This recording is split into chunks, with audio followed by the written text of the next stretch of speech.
is a member of the Mice Chat Podcast Network. MicePod.com. Now, the podcast that's nearly the same as all the others. Warning, this show contains childish adult content and is intended for immature and mature audiences. Listener discretion is advised. The views spoken are ours and ours alone, not those of any other blogger. If you're easily offended, I strongly suggest finding another podcast. Everybody neat and pretty, then on with the show. Please stand clear of the doors. Por favor, manténganse alejado de las puertas. Let's put on the show. Growing older is mandatory. Growing up is optional. DisAfterDark, the podcast that's nearly the same as all the others.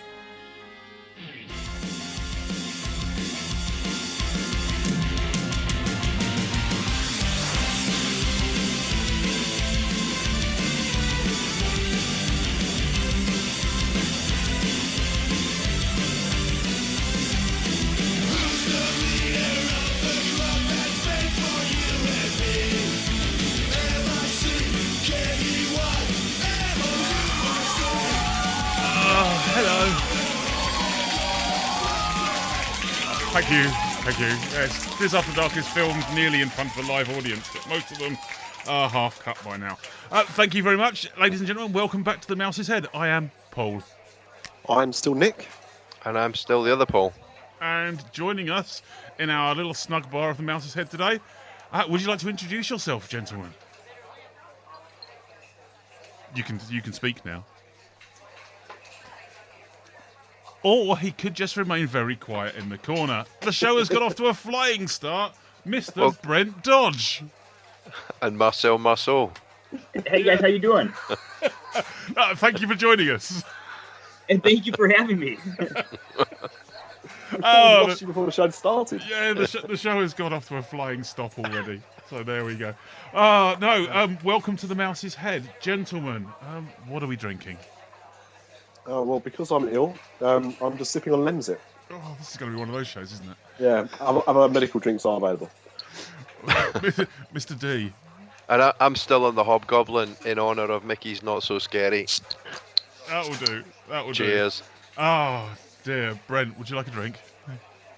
Yeah, I'm drinking the world famous Dasani water over here. It is going to be one of those... Paul, you are the only one keeping up the end. What's that? It's going to be one of those shows where we all remain remarkably sober. Paul, you have to let your hair down. It should be said I started about 3 hours ago. Excellent. Well, this is not my first. I kind of started a little while ago on the grounds that at the moment I've got an early flight tomorrow, so I'm on Pepsi now. But I have been bottling my homebrew and siphoning our homemade wine into its bottles most of the afternoon. And... yeah, I think I might have to have a DisAfterDark competition, because I don't know what I'm going to call it, but we have a Mouse's Head homebrew beer. Wow. So I'm going to need to name it. But maybe. That might be the most original Disney podcast competition. None of this. Win a badge. Win a sticker. Win some homebrew. Win nothing. Get to name a beer. Oh, dear. If they do want to do that, yeah, carry on. No, I was going to say...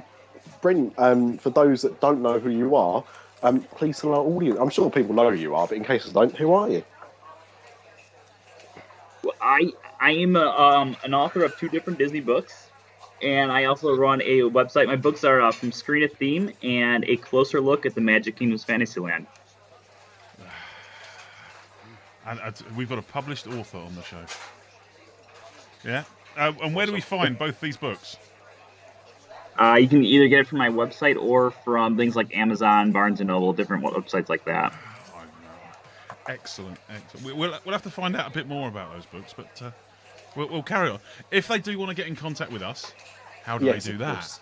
They can visit our website at www.disafterdark.com, or they can email us at podcast@disafterdark.com. Okay.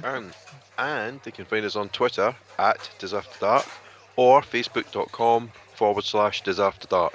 Instagram, Pinterest, Vine, and more importantly, micechat.com, where the show, it might be, and we'll put some stuff up there occasionally. And you can talk to us and comment on our shows if you feel the urge.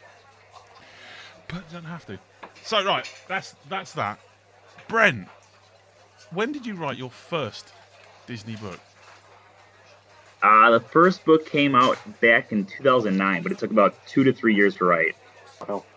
Yeah, 2 to 3 years. I mean, give us an idea of the first book. You said from screen to theme. Most of our listeners aren't just listeners of our podcast. As Nick says, other podcasts do exist. So most people have probably heard you, but for our virgin listeners, what's the original book about, and what's the new one about? The first one was about the different animated film references found throughout the parks. So everywhere from Magic Kingdom to any of the resorts. And then the second one is it focuses solely on Fantasyland. It talks all about the history, fun facts, the storyline, every little detail in Fantasyland. It goes into major depth about everything. This is something you've obviously done a lot of research on. Yes. I mean, how much research goes into a book on just say solely Fantasyland to start with? I've talked to pretty much every cast member that works in Fantasyland. I've talked to the Disney archives about different things. I live literally 5 minutes away from Disney property, so I spent a lot of time in Fantasyland throughout the course of about 3-4 months, just focusing solely on that. How long's this one taken you? This one was a little quicker. This one took about 9 months, probably. So by the time you started it, the new Fantasyland expansion was well underway. Yeah, I started working on the writing process about a month before New Fantasyland began. I can imagine that would have been one of those real sort of facepalm moments. Is you spent all that research on a Fantasyland, and then they go and add more to it. But at least you got there. Exactly. What is it about Fantasyland? It's always been my favorite land, and I actually did the Walt Disney World College program about 10 years ago, and I actually worked in Fantasyland. So it's always been kind of, my favorite area in all the Disney parks. So, but I'm doing a continuing series. I actually just started working on a Liberty Square book just the other day. I started writing that. And do you are you talking solely about a Walt Disney World, Magic Kingdom, Fantasyland, yes. Or have you also then? Yeah, this one's just all about Magic Kingdom Fantasyland. Okay. And you say you're looking at the Liberty Square riverboat. Yep, we're just gonna kind of go land by land as time goes on. So you're going to go right through Walt Disney World, then, Brent? That's the plan. Right. It's a man with. I noticed from the when I looked at the link on Amazon, not only is it authored by a Brent Dodge, but you've kind of kept it in the family. Mm. Yeah, it's either a weird coincidence or your editor and your graphic artist. Yep. For my first book, when you're writing your first book, it's just kind of you get overly paranoid that if you give it to an editor, that person's going to steal your idea or give it to someone else. And I was terrified. I was like, oh, this is I've been working on it for so long. And I thought, who is the most nitpicky person I know in the world? And it was my big brother. So I sent the book to him. I said, would you like to edit this? He took up the option. He said, all I want is, so many free books for it. So I said, you're hired. And then for the second book, I was walking through the park one day and I sent the picture of New Fantasyland to my brother. And he loves to draw. Yeah. And so he said, he goes, I want to draw that. And I said, would you like to draw the cover of the book? And he said, okay. And I asked him what he wanted. He's not a very picky person, but he loves Sorcerers of the Magic Kingdom. So he said, as long as you can get me like the rare Sorcerers of the Magic Kingdom cards, I'm good. And I said, okay, it's a deal. Let's make it simple. Yeah. So how much hunting for that card did you have to do then? Or you're there that often that you just pick up cards? I'm there that often that I just pick up the cards. So it was not. It was a steal for me. Yeah. When they say rare, for someone who's there that regularly, I guess rare is relative. Exactly. So Brent, just looking at the first book, obviously it's all about the references between the films to the parks.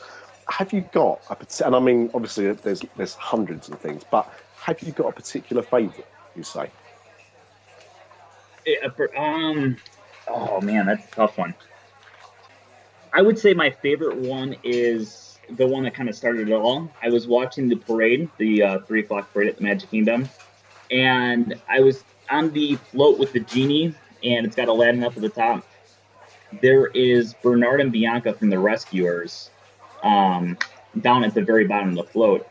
And I saw them, and I was like, where on earth, I never had noticed that detail before. And I started to think, like, where else can you find these different references to obscure movies throughout the parks? And the whole idea just kind of took off from there. So that one's always been kind of my favorite.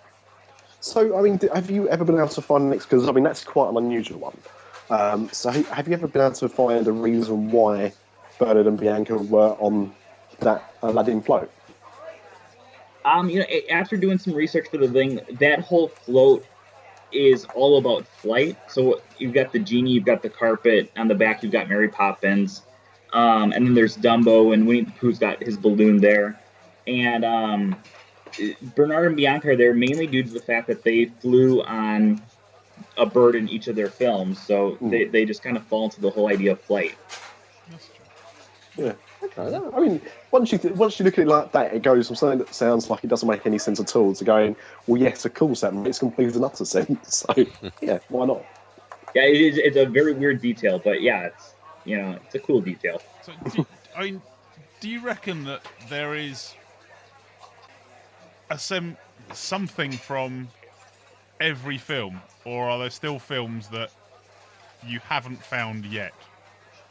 For this first one, I've actually been working on a second one for quite a while too, just focusing on live action films in the parks. Yeah. And for the first one, there was no reference to two films. I can't think what the second film was, but for sure the Black Cauldron was not represented. No? Oh. Yeah, and which was interesting because back in the 1980s when the Black Cauldron came out, you know where like Mrs. Potts' cupboard is today over in Fantasyland? Mm-hmm. Yeah. That used to be Gurgi, who's the character in the film, Gurgi's Munchies and Crunchies. And people actually could get a Gurgi lunchbox with characters from the film on there. And that was actually the only place in Disney World that actually had a Happy Meal. But unfortunately, they got rid of Gurgi and the Black Cauldron reference.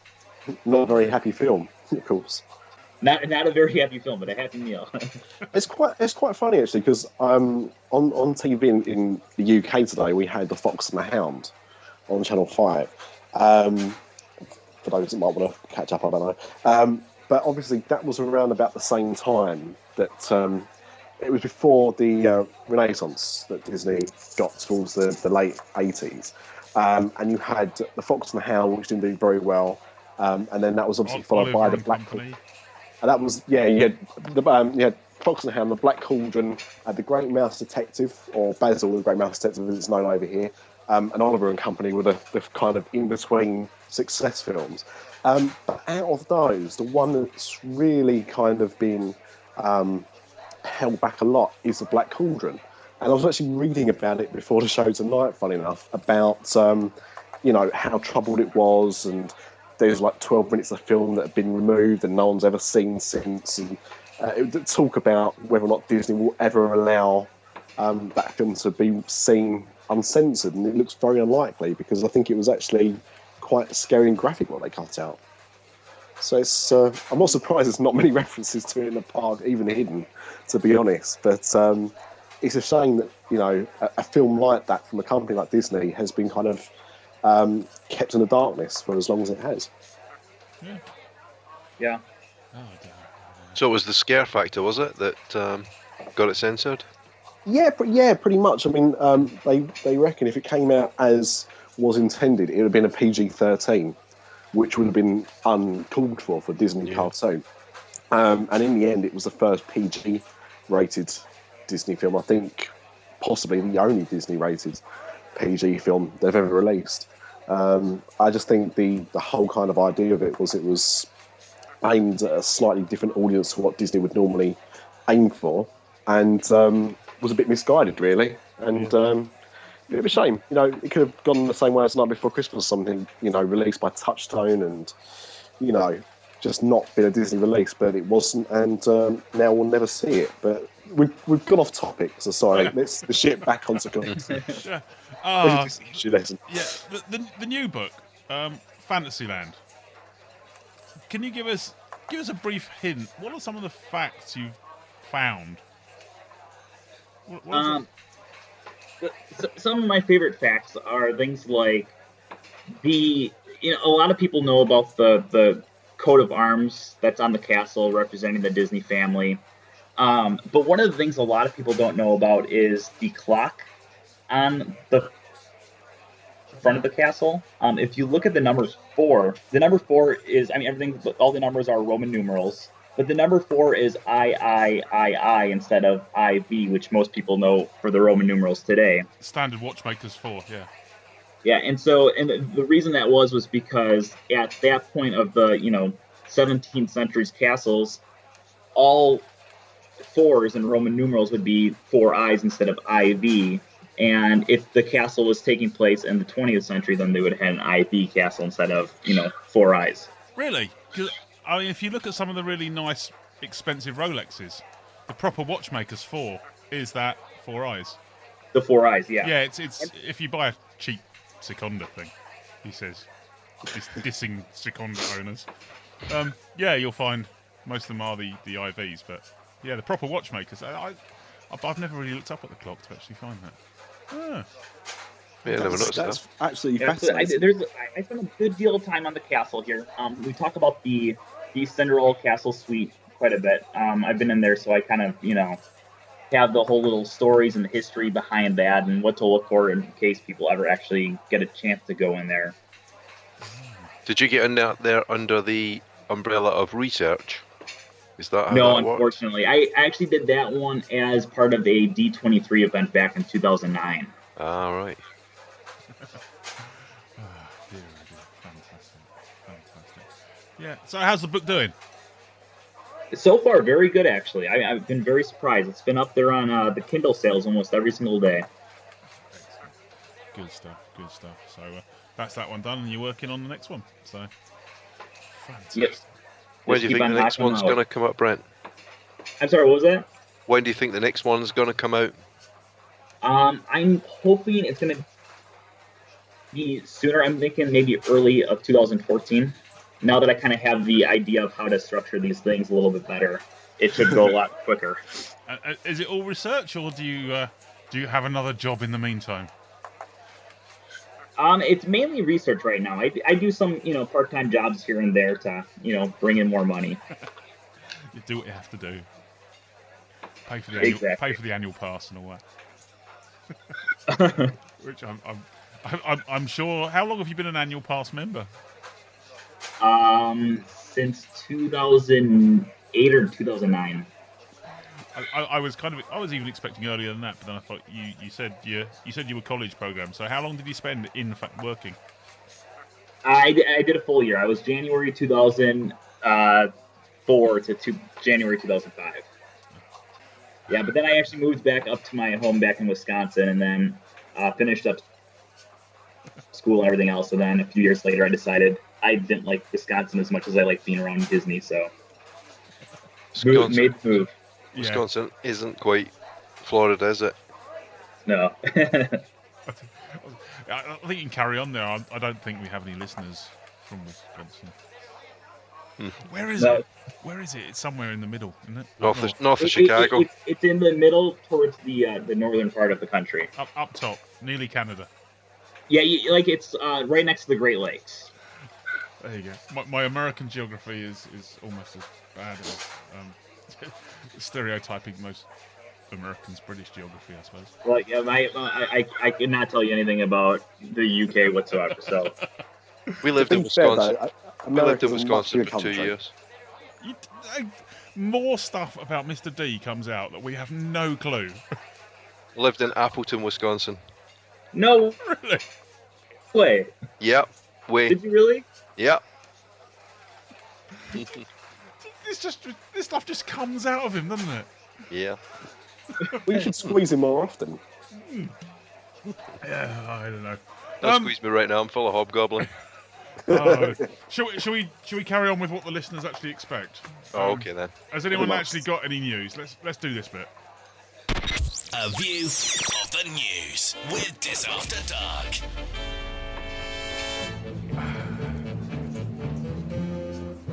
Right. Okay. What news has come out of the world of Disney?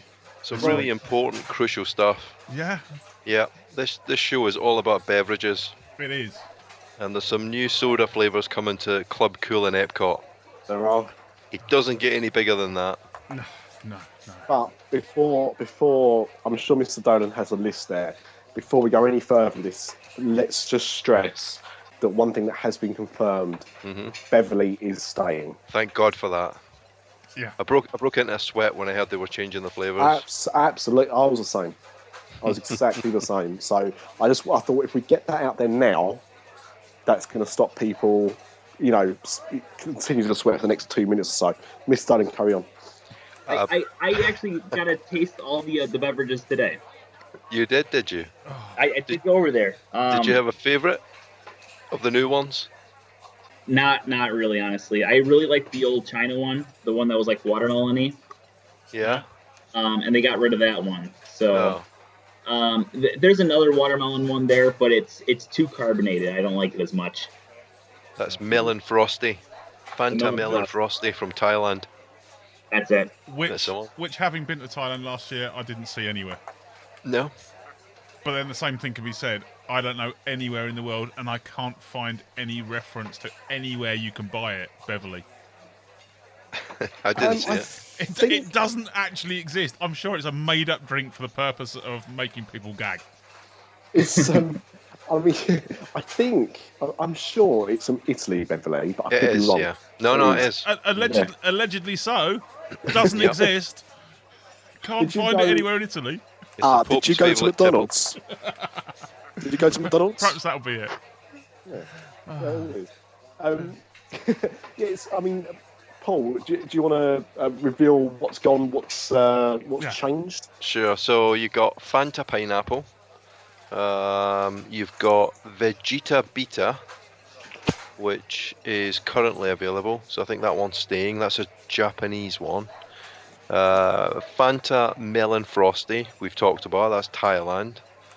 Bebo, so not the social networking site. That's let's see, from South Africa. Then you've got Sparberry, a raspberry flavoured cream soda, which is an African drink. You've got because raspberries and cream soda are massive in Africa. Well, they must be, yeah. It's all that colonial influence from the past. Yeah, in the same way that sweaty gym socks are really popular to drink in Italy. Yeah. Dear. So there you've got Guarana Kuat. Thank God I didn't mispronounce that one. And it's made from the Guarana berry. Of course it is. It's a Brazilian drink, and the word Guarana comes from... Oh, no, forget that. Inca Cola, known as the Taste of Peru. And then you've got Beverly, which is going to stay. So the ones that are leaving Club Cool then are Smart Watermelon, Kinley Lemon, Fanta Colita, Lift Apple, Mezzo Drink or Mezzo Mix, and Crest Ginger Ale. Damn, I like the Crest Ginger Ale. And Mezzo Mix, I know, actually does exist because they have it in a few of the canteens that I've been to in Germany. I mean, it's odd. I mean, one good thing about that cool station is the Beverly. Now, I mean, we're not being paid to say Beverly. Of course, other drinks are available. But well, I'll argue that one. Other drinks are available, just Beverly actually isn't. I'll stick my guns on that one. Maybe we should try and get sponsorship from Beverly to see if it does exist. Yeah. But I mean, one of my favourite things to do around Epcot is kind of stand in the pavilion kind of area, but not too close to the actual drink station, and just watch for when people try it for the first time. Because I've never witnessed anyone drink Beverly and go, "Ooh, that's nice." It's always that look of disgust, isn't it? That's amazing. Speaking of which, I don't know if anyone has a favourite kind of weird drink, like either like weirdly named or weirdly flavoured. But I've always been interested in this one. It's a Japanese drink, and it's not owned, as far as I'm aware, by the Coca-Cola company, which is why you'll never see it at the call station. But it's called Pocari Sweat. Yeah, it's. I seem to remember there was a lot of it in Hong Kong as well. Yeah. And it looked just like water. Yeah, it's kind of like an ion-based drink. It's kind of the isotonic-y kind of thing you'd probably take after a sports event, which I suppose is probably where the sweat name comes from. Yeah, the least unappealing name for a drink ever. Yeah, Pocari Sweat, clearly. I mean, you just don't want to drink a can of sweat, do you? Well... it's been around since the 1980s. It's been around for quite a long time. But no one talks about Pocari Sweat enough, so I wanted to make sure that we did. They should bring out a special edition for Christmas, chocolate sweat. You know, just like Bailey's. Oh, meat sweat. Oh, could you make it into a weird cocktail and have some sort of Beverly sweat? Yeah, I'm sure there's a way. Sounds delicious. He did actually live in a place called Beverly as well, you know. That's North Yorkshire, spelled a little bit differently. Extra E. Now, I heard Brent say something then. I'm going to repeat what I think he said. And if he didn't say it, say it. I said, all this sounds delicious. Oh, do you know what I thought you said? That... Oh, that was. I thought you said Beverlicious. Beverlicious. Which I think I'm going to try and make a popular phrase in the English language. That's delicious. Yeah, you're either going to hashtag it or Nicole Scherzinger's going to start using it. I'm going to see if I can get it tattooed on someone's arm. I think I'm just going to walk around the club school station tomorrow just saying Beverlicious over and over every time someone drinks it. You know what we should do? Brendan, actually, if you go up there and just fill up a few cups with Beverly and just stand next to the machine as people walk up, just go, try this, it's Beverlicious. That could work. That's how I'm going to spend my Monday. Yeah. Security, we've got a code 19. Somebody's got Beverly again. Right, there was quite... I mean, obviously the show's been really fun so far. Well, I hope it's been fun. It's been fun for us. But there was some serious news that came out this week from Disneyland Paris, which was a young 5-year-old boy had an accident on Pirates of the Caribbean and was fighting for life at the time. Now, as far as I can tell, since that initial report came out, he has come out of that stage, so he's now in a stable condition. But I've not been able to find anything about what's happened since. But basically, the child was apparently getting off the ride at the end of Pirates, and for whatever reason didn't get off the boat properly, and ended up kind of involved in the next boat coming into a docking bay and getting trapped underneath the boat for a few minutes. And luckily the crew there were able to help the boy get out from underneath the boat and everything. But it sounds quite bad. Obviously, it's been all over the internet, on forums and social network and everything like that. A lot of people saying it must be the parents' fault, and other people saying, Disney aren't looking after the things properly. I think, and we can only go from the news that's come out about it. It just sounds like it's one of those unfortunate accidents. I don't think it's really anyone's fault. I wouldn't say there's a particularly big gap between the boats and the loading platforms on Pirates. I don't remember there being one. No. It just seems to be like a very small area to to negotiate. So I'm not sure exactly how it happened. But last time I was there, the cast members were pretty hot on kids sit in the middle. Yeah. So at least one of the parents must have been off first. That's it. Well, I mean, it says it was there with his father, so it may just been a case of the two of them there anyway. And I mean, the thing is, with that kind of attraction, that kind of rule of thumb is always good if there's three of you. Yeah. But if there's only two of you, then obviously that wouldn't work out either. I just think it's one of those unfortunate things. The child probably just missed his footing as he was getting out of the boat. Whether he's being helped off or not, I don't know. I just got trapped underneath. But, I don't think there's any point in blaming the parents or blaming Disney. It just seems like it's one of those things. It's just really unfortunate. But the ride was obviously closed once the incident happened, which they have to do when an incident like this happens to investigate, if there was a fault or anything like that. It looks like it's reopened now, so it looks like there was no major problems. But yeah, just a bit of sad news there, really. Yeah, hopefully he recovers. That's it.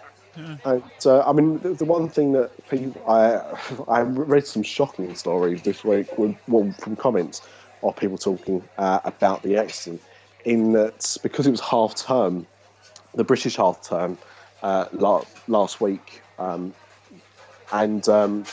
obviously a lot of kids were over at the park, and apparently the things that people saw adults letting their kids do. I don't think this was the same. I think, as I said, this was purely an accident. But, I mean, I've got to be honest, even when I was out there a week before, and I think it was a French half-term then, it does amaze me the level that parents will let their kids kind of run amok in a park because it's a theme park. And, you can't. Do you know what I mean? I know it's Disney and it's supposed to be a really safe place, anything like that. But just because you're in a theme park does not mean you get carte blanche to let your children just run around and do what they want to do with no supervision. Yeah. Because, kids will be able to injure themselves almost in a padded room. Yeah. It's true. So, you've got to have a level of responsibility there. But, what can I say? I know. Tragic. Glad the kid's getting better. But, yeah, until we won't get a full breakdown of it. There'll just be a report filed somewhere. That's it. Yeah. Mm-hmm. Yeah. Oh well, these things happen. I was going to line things up again even more now by if anyone's planning on going to Mickey's Very Merry Christmas Party, it's sold out on opening night now. Wow. Completely sold out, November the 8th. So, yeah, tough luck. Nothing That's quite crazy. as dramatic. I know. He's ticketed. Although, I think next time we're out there, it will be my first time of going to Mickey's Not So Scary Halloween Party. Mm-hmm. Ooh. I know. Yeah. Dig out the costume for that one. Yep. I have no idea what to go to. I'm not allowed to wear a mask, so I can't put my Batman outfit on. No mask. Goes a DC character. They'll love that. I might go as Harry Potter. There was so many Harry Potters this year, and really? The little minions from Despicable Me was insane. Oh, damn! There's no such thing as an original idea anymore. No. I went as a Universal Planet logo. Yeah. I didn't, but somebody please do that. Yeah. I think we've got the right guest in the park to do that, because I have seen some pictures and heard some interviews in podcasts with Brent dressed up in some strange costume. Yeah, this year I went as Soren. It's awesome. So say that again? I was Soren this year, and then last year I was a Toy Story Midway Mania vehicle. The year before that, I went as Herbie the Love Bug, and the year before that, I went as a Fast Pass. Brent, I heard you got your golf ball pinched this year. Yeah, you know what? We thought it was stolen, and the entire night we're looking for the golf ball. We were sure it was these two little kids that were playing with it. We found it the next day. It fell off, and it felt like my little bag that was hanging down. So we were blaming these 2 kids all night long. I was like, oh, I can't stand those kids. I can't believe they stole my golf ball. So for people who don't know what that looks like, could you describe your Soren costume? Yeah, so what I did was it was 3 boxes, and they were all wrapped up in a silver wrapping paper, and I had it so I had a pair of jeans that were hanging out in front of me, coming from my belly. So it's hanging over another little box, so it looked like my legs are literally hanging there. And then I had a little flap above me, and I had a golf ball hanging in front of me, and I had a pair of Mickey Mouse ears in the compartment below me for these little beauties. And then on the back, I had a little safety logo showing, make sure you hold hands, no dance. If I need to see, it's great a description of it, but I need to see some pictures, Brent. So if you could please tweet some, or message in some way, some pictures, that'd be great. I will send you the picture right now, actually. Oh, I'll put it in our little Facebook thing there. Cool. By the way, don't look for that, listeners, because you won't see that. I've got to say, talking about unusual, like you said, there's no original ideas left. That anybody that follows me on Twitter, at the Nick Soap Dish, for those that want to, somebody tweeted a picture, which I then retweeted myself, of somebody in the most original fancy dress costume I've seen in a long time. It was somebody dressed up as the final person in the opening title sequence to Cheers. I saw that too. That was amazing. And what was so good about it as well is the fact that this person was obviously dressed up as an old-fashioned gentleman, but he was holding a piece of clear plastic with produced by name of the people that produced the show, because that was what was in front of the character on screen. So it's ridiculously amazing, and anyone that wants to see it, as I said, just follow me on Twitter, have a look, and you'll see it. We posted by me a few days ago. That was an original costume, but Brent sound out of this world. Yeah. Good work. Yeah, the best part about my costumes each year is I always go to Monsters Inc. laugh floor, because they always pick on the people with the costumes. So they sat there and they were trying to figure out what I was. On the screen it had me, and then it had a bunch of question marks underneath. And then all of a sudden this one lady yells out, "He's Soren!" And then all of a sudden it came back up saying, "Great job." That's one way to make sure you are almost that guy. Yeah. Exactly. And the picture is posted now for you guys too. Oh, fantastic. Excellent. That is... I don't even know where to begin with that. That costume is something else. Put it Well, and actually, the best part of the costume, I forgot to tell you, was every time someone actually figured out I was Soren, I actually had a can of orange smell with me, and I would spray it in their face. That's superb. I can imagine there are some times when walking around Epcot with that, you would have got punched. Oh, probably. Oh, marvellous. That's an amazing costume. Well done, sir. Well done. Thank you. Dear. Moving swiftly along, anyway. It's normally this time of the show where I start with this bit, and we go into the cool wall. But, dear listener, unfortunately, those nasty meanies over at the Disney Brit broke into the mouse's head the other week and have burnt down our cool wall. It's shocking. And they've started their own one as well. It's terrible. It's terrible. Oh. So we've struggled and we've fought, and we've had to come up with something else. So as our saying goes, the podcast that's nearly the same as all the others. There are many, many other podcasts out there that have a. I think the Americans, they call it ladders, don't they, or championships. We're going to have the championships as a pub football game. So we haven't really put too much thought into this. We're just going with it, and if it doesn't work, we won't do it next show.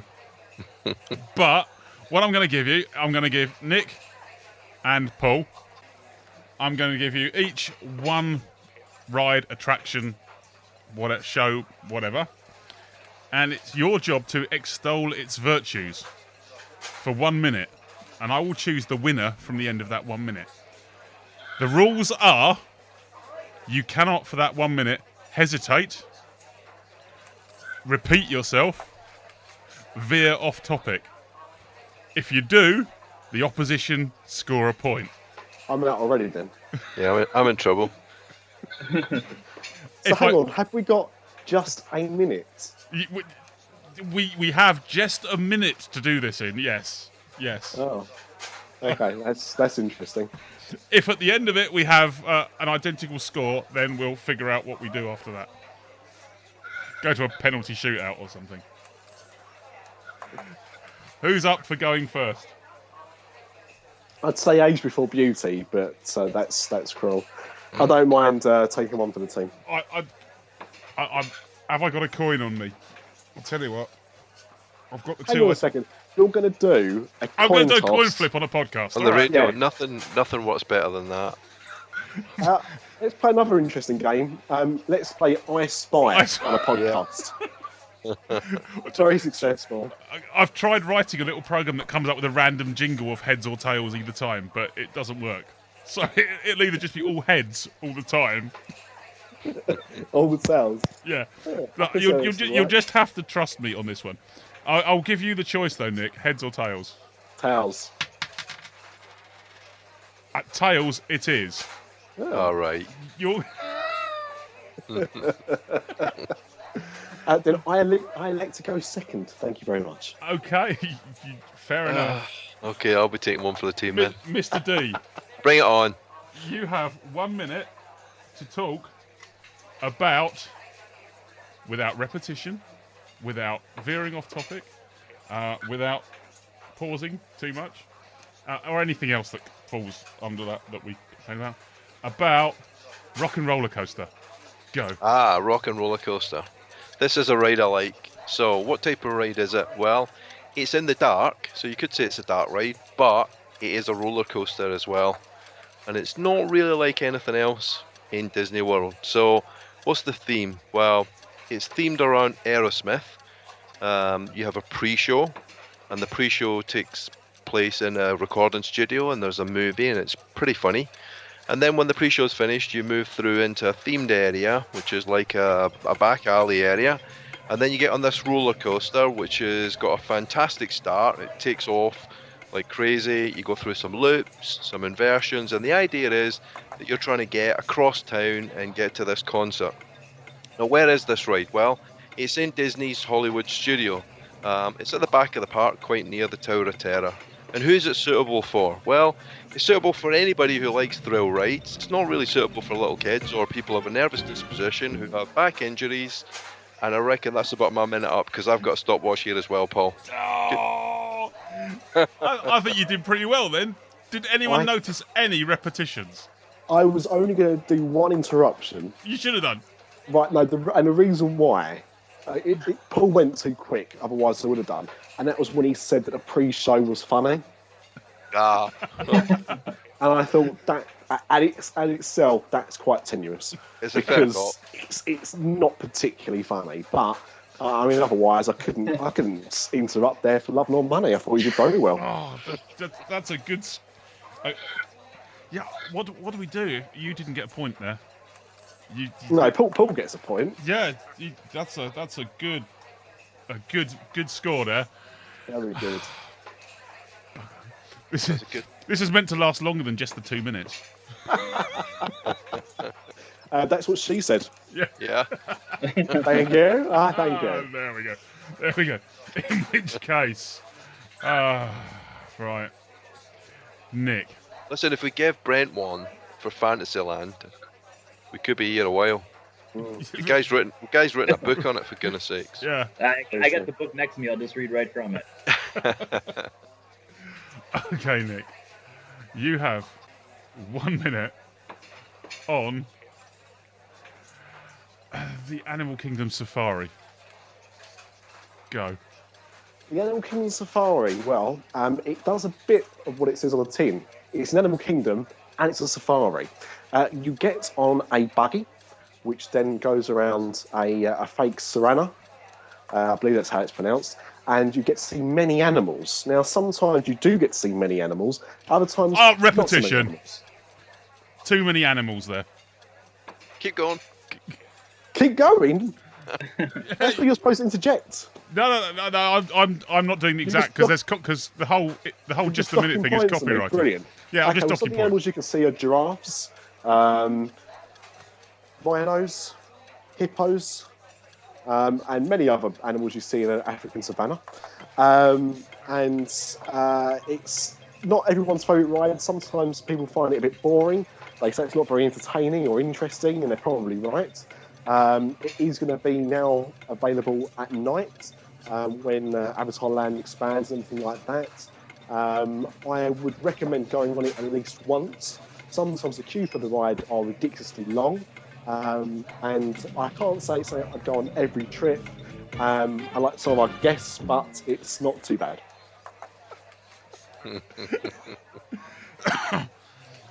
Does this work? We'll find out in the feedback, I think, in a few weeks. Yeah, a couple of 1-star reviews. Yeah. And to be fair, I mean, I was thinking of all the things that I probably could talk for minutes about. That is definitely not one of them. This isn't rigged at all. I almost buzzed you when you said you see many animals, but then you did correct yourself there.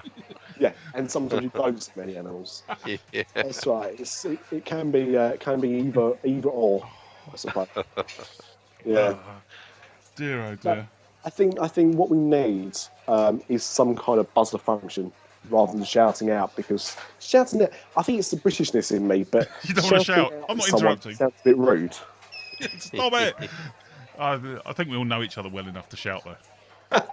We do. Dear, oh dear. What? Should we give Brent a go? Brent, if you'd like a go, be our guest. Yeah, we'll Try do the it. great stuff. It's delicious. I don't believe you. I've asked the dishes. Yeah. Okay, does anyone want to throw something at Brent? And I'm not using Fantasyland. We've got to pick something really obscure then, haven't we? Someone come up with something.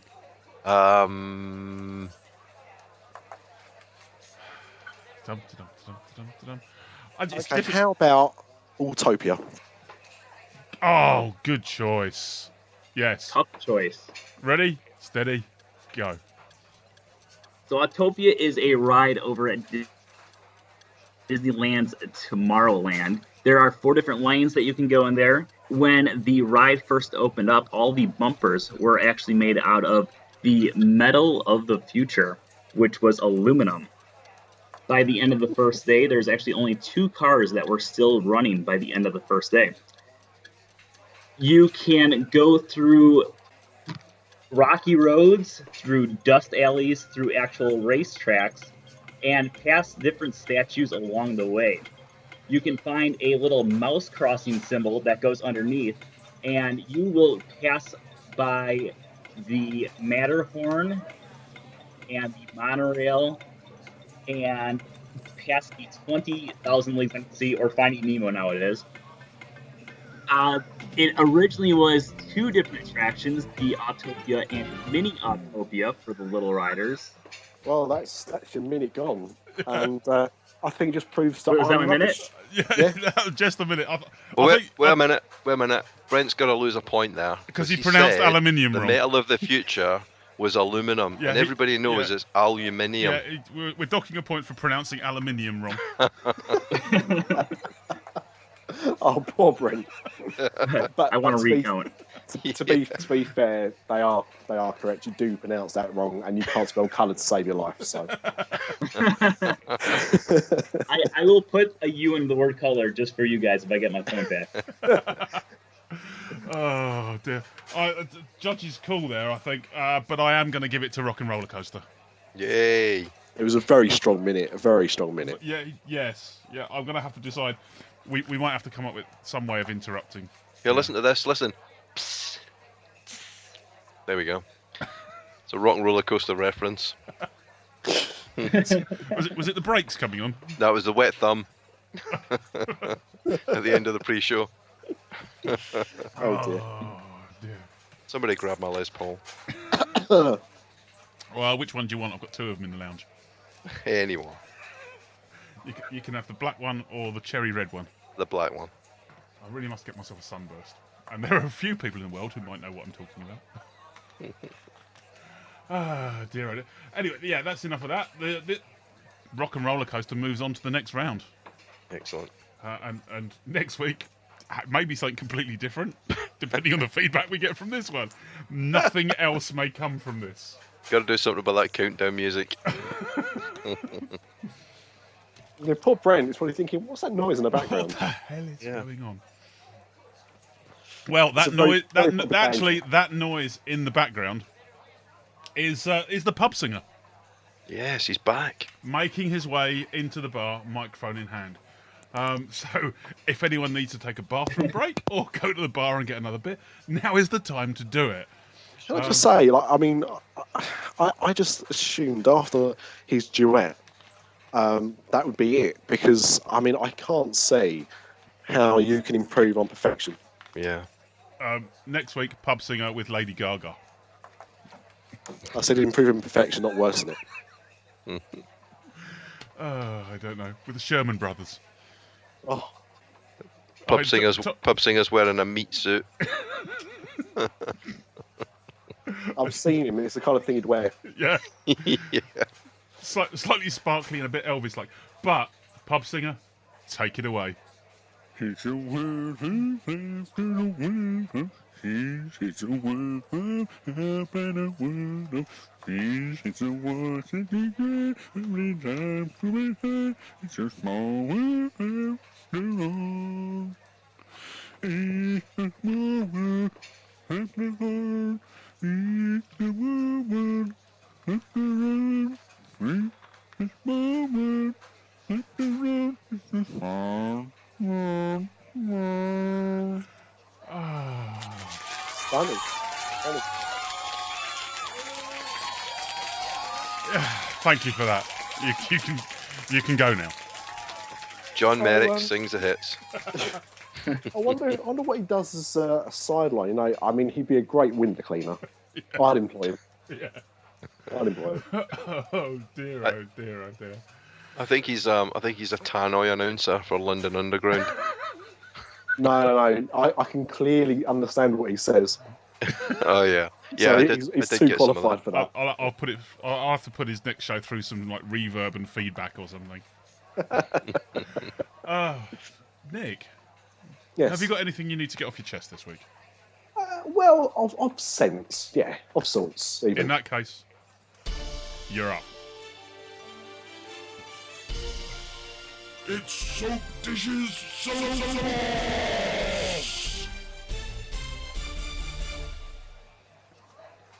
I'll kind of combine it with another thing as well because, as I said on last show, I was going to Disneyland Paris, and a great time was had, I must say. I went from Ebbsfleet, which is a Eurostar terminal based in Kent. Ebbsfleet International. Ebbsfleet International itself, and true. I've got to say, I've been using Eurostar to get to Disneyland Paris since 1995. Which I think is when it launched anyway. And I've always gone from London because it's nearish by. But to be honest, Kent was always nearer. But it didn't go from Ebbsfleet at the time. So we always went to London. This time, because we had a small baby, we did. And I've got to say, they were amazing. All the staff were brilliant. And just everything was so easy. I got to Disneyland Paris from the train station in just over 2 hours. Amazing. First class service. I recommend, if anyone wants to go, that's the way to go. Anyway, had a lovely time in the park. The weather was mostly good, mostly dry. Does anyone want to guess? Now, obviously, I said it was the first time I was going with my daughter Alice, who I've been corrected. She's only 5.5 months. She's not near 7 months, like I said in the last podcast, and I did get told off in a car for that the other day. But does anyone want to guess how many attractions I went on this trip? With Alice. Well, just in general, with her, without her, you know. Are we counting sitting on the side of a road watching a parade as an attraction? No. In that case, I don't reckon you went on any. Okay. Mr. Dolan? No, some. I'll say 4. 4? Okay, good. Brent? I'm going to say 5. Oh, too kind, sir. 2 is the actual answer. We went on It's a Small World, which is why it was quite apt that the pub singer was also on there as well. And also we went around Alice's Curious Labyrinth because we felt it was only fitting that we did. But they were the only 2 attractions that we did in the 3 days. We had an absolutely lovely time. I spent a long time looking around the hotels, the park, and just looking at more about the actual park itself. You know, the little details you don't really pay attention to. And but we just had a really nice time, and she loved It's a Small World. So that kind of made my trip. And we saw Dreams, which was as good as it ever was. Saw the Halloween cavalcade, which was interesting. I recorded video of it, but it's only 3 floats long. So it's not a particularly long parade, I've got to say. You got it on Vine. I could have probably put it on Vine, actually. It lasts a little bit longer than 7 seconds, but it didn't last very long at all. My only real gripe I had this time going to Disneyland Paris was the shops, really. Now, I don't know about you guys, but what I used to like about going to places like Disney Village was, although you had like 4 or 5 shops in that little bit, they all kind of had different things. They all kind of themed to different types of merchandise. Different stock, yeah. Yeah, but I just found on this trip that nearly all the shops were the same. Like you walk from shop to shop, and pretty much, you know, you'd walk 2 shops down, and then you'd start seeing the same stuff again. And this was the first trip I went on with the World of Disney store being opened, because it was being built still the last time I went. And it was a massive disappointment, I've got to say. Like, a lovely shop in itself, but there was nothing unique in there at all. And I don't know, I just felt they were kind of missing a trick a little bit. I think this is probably the least amount of money I've spent in Disney on any trip on merchandise. I was quite disappointed. So yeah, really, my soapbox this week is just Euro Disney merchandisers. Please buy more stuff, and please buy more unique stuff, and please think about how your shops are themed, because I think it's important. You know, we got bored of going in the shops in the end, and that should never happen. You should always be looking forward to going in the different shops. But yeah, we were really disappointed. So that's really what's made me mad. But on the flip side of that, there were a couple of things which were really good, and I feel it's only right to share this information than let it go to waste. The first one is Disney Art on Demand. Now, we mentioned this a few weeks ago, didn't we? That this is being launched. But it's now available in the gallery shop in Disney Village, which I'm sure everyone's aware of. It's the only shop and property that does it. But it's quite reasonable, I think. We bought 2 posters. We bought a Phantom Manor attraction poster and one for Katie's Corner as well. And I think I got the medium-sized, just poster prints, really. I think they worked out about €26 or so, something like that. But the shipping for both posters was only €7, which I didn't think was too bad, really. That's all right. And we ordered them on the Wednesday afternoon before we departed the park, and they turned up on Saturday. So it took just over a week to get there. Sent tracked by Royal Mail as well, so no skimping. And the quality of them was really good. So in that regard, I was impressed. The other thing as well, and we realised this too late, was there's a lot at the moment of Haunted Mansion / Phantom Manor merchandise in the parks, obviously because it's Halloween and stuff. But I know they did a big push in it at the moment because it's coming up to an anniversary. We bought from Disney World some coasters of tombstones from the attraction, which are really cool. And when we was at Disneyland Paris, we saw they had them there. Was like, oh, if only we knew, we'd have bought them from here instead. But what's important to know, and this is what I'm telling everyone, the ones in Disneyland Paris actually relate to Phantom Manor and not the Haunted Mansion. Yeah. So they're completely different, which is good because the Haunted Mansion ones don't really fit with the Paris attraction. But yeah, they are different. So if anyone's thinking about buying them for America versus here, buy the Paris ones because they are Phantom Manor rather than Haunted Mansion. So I'll say that. So that's it really. Not much of a rant, but one anyway. I was going to tell you about a really bad meal I had. But you didn't go in the Blue Lagoon, did you? Oh no. That's fine. No, we actually went to the Plaza Gardens. Okay. Now on the last trip I went on, we went there twice. It was so good, and we was looking forward to going there the first night we was there and the everything. buffet. The buffet, yes. Yeah. And it was horrendous. Really? The food was terrible. Now, the reason we went twice last time was because the food was so good. The food was terrible. And I know people that probably haven't been there thinking, well, it's a buffet, what do you expect? But actually, the buffets in Disneyland Paris are really good. I've never been, until this trip, I've never been to a bad one. The food is always of a very good quality compared to your local Chinese cheap and easy thing. And it reflects in the cost, really, because they're not cheap. They're about €25 or whatever a head. Yeah, the food was so bad, I complained.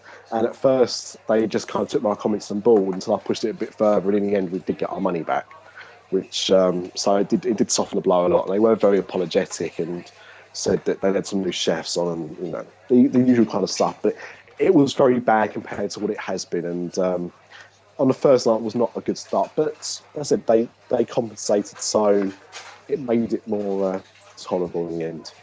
And that was my only bad dining experience there, so I can't really complain too much. Not a massive rant all round then. No, I mean, that was it. I was all prepared for one, but really, that was the only thing that annoyed me the most was the poor merchandise they had. Cool. And I didn't even get to mention the Funimation, so look at that. Fantastic. Well, yeah, can't argue with that. It's not as bad as everyone makes out. But thank you, Nick. Okay, well, we're approaching time, gentlemen, please. Let's do the remind people who we are and where they can find us from thing. So, of course, they can visit our website at www.DisAfterDark.com or email us at podcast@DisAfterDark.com. And we're still on Twitter at DisAfterDark. Also on Facebook, facebook.com/DisAfterDark. YouTube under DisAfterDark Podcast, Instagram, Vine, Bebo, MySpace, and micechat.com, as I mentioned. And Brent, yep. Do your thing. You can get my stuff over at FromScreenToTheme.com, and you can follow me on Twitter and Instagram, Brent Dodge. Fantastic. And yes, do you ever hand your phone to anyone else to take photographs of you in costume on Instagram? Because that's where people will see it. I have a few. Excellent. No, in that case, thank you very much, gentlemen, for joining us again. And Thank you very much, dear listener. Yeah, some feedback would be nice. Yeah, we've had a few reviews come up on the UK iTunes. Well, we need some feedback on the American iTunes still. Yes, please. So the usual rule applies. You give us 5 stars, and we give you a name check because that's all we can afford. But yeah, Millerpool FC 5-star, love it. Great features and interview, keeps me going while I'm working night shifts. Much love from YT1974. I have no idea if that's a race thing or some bloke called Mr. White. Nick rocks, Paul rocks, the other Paul rocks, and the pub singer rocks. So yeah, I'll take that for $1. Cool. Yeah. Princess Minx, brilliant host guests. Thanks, 5-star. And from someone called the Old Nana, pub singer makes me laugh so hard. He's getting some feedback. Yeah. He's a new addition in the last 4 shows, and he's had more feedback than we have. To be honest, I think I'd rather listen to him than me. So, perhaps like April the 1st next year, we'll do a specialist show where the pub singer can come on and give us a bit of a rant. Can you imagine an hour of the pub singer hosting? The most unaudible hour of your life. Yeah, pretty much like the last show I put out before I had to recorrect my audio, you mean? Touche. But thank you for that. Keep them coming. We will see you in a fortnight's time. Thank you again, Brent, for joining us. Thanks, Brent. Thanks, Brent. Thank you for having me, guys. No worries. It's been a blast, and you'll be welcome back at any time the pub doors are open. When your next book comes up, Liberty Square, come back then, if not Sounds before. good. Dear, I was about to click the wrong one there. Thank you very much. We shall see you in a fortnight's time. See you guys. Growing older is mandatory. Growing up is optional. Dis After Dark, the podcast that's nearly the same as all the others.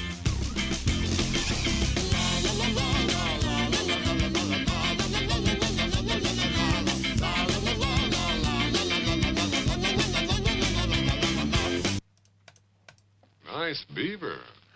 Thank you. I just had it stuffed. Let me help you with that. And we're out.